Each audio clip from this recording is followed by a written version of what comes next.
2 फरवरी 2026 भारत और अमेरिका के रिश्तों में एक बड़ा मोड़ आया है। अमेरिकी राष्ट्रपति डोनाल्ड ट्रंप और प्रधानमंत्री नरेंद्र मोदी के बीच हुई बातचीत के बाद India US trade deal final हो गई है। लेकिन सवाल ये है, क्या ये डील भारत के लिए गेम चेंजर है या फिर इसके पीछे कुछ कठिन शर्तें छुपी हैं? आज के इस वीडियो में हम करेंगे पूरी डील का ब्रेकडाउन, आर्थिक असर, भू राजनीतिक मजबूरियां और अंत में माइनस भारत का फायदा ज्यादा या नुकसान। यह डील आखिर है क्या? सबसे पहले फैक्ट समझते हैं। इस ट्रेड डील के तहत अमेरिका ने भारतीय सामानों पर टैरिफ घटाकर 18% कर दिया है, जो अगस्त 2025 में 50% तक पहुंच गया था। 25% का पेनल्टी टैरिफ भी हटा दिया गया है, जो रूस से तेल खरीदने पर लगाया गया था। बदले में भारत ने क्या वादा किया? अमेरिका से बड़े पैमाने पर तेल, गैस, टेक्नोलॉजी, रक्षा उपकरण और कृषि उत्पाद खरीदेगा। कुल मिलाकर करीब $500 बिलियन की खरीद की प्रतिबद्धता और रूसी तेल की खरीद को धीरे धीरे कम करना। यानी ये सिर्फ ट्रेड डील नहीं, यह एक ट्रेड जोड़, एनर्जी जोड़, स्ट्रैटेजिक डील है।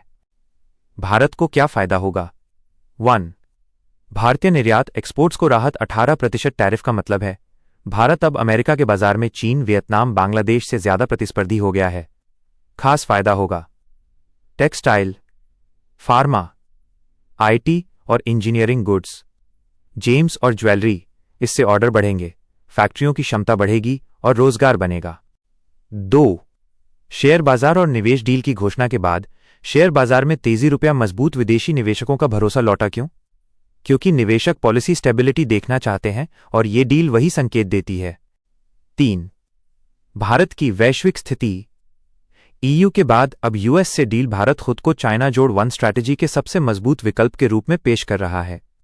मतलब अगर दुनिया चीन से बाहर सप्लाई चेन शिफ्ट करना चाहती है तो भारत सबसे आगे खड़ा है। अब कठिन सवाल, नुकसान क्या है? 1. रूसी तेल से दूरी। अब सबसे संवेदनशील मुद्दा।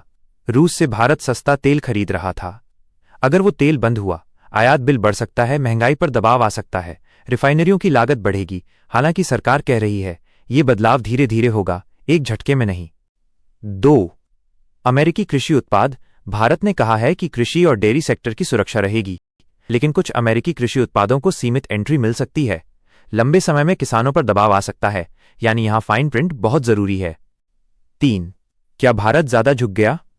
आलोचक कह रहे हैं भारत ने टैरिफ घटाए, रूस से दूरी बनाई और $500 बिलियन की खरीद का वादा किया। लेकिन सवाल यह है, क्या विकल्प थे? अगर 50% टैरिफ चलता रहता तो भारत के निर्यात और नौकरियों पर भारी चोट पड़ती। भू राजनीति का खेल। इस डील को सिर्फ व्यापार से मत देखिए। ये डील है यूएस चाइना राइवलरी का हिस्सा, रशिया यूक्रेन वॉर की छाया और इंडो पैसिफिक स्ट्रैटेजी का विस्तार। अमेरिका चाहता है भारत उसका भरोसेमंद रणनीतिक साझेदार बने, चीन को बैलेंस करे और रूस पर आर्थिक दबाव बढ़े। भारत चाहता है अपने निर्यात को बचाना, टेक्नोलॉजी और निवेश पाना और रणनीतिक स्वायत्तता बनाए रखना। यानी ये डील कॉम्प्रोमाइज नहीं, कैलकुलेशन है।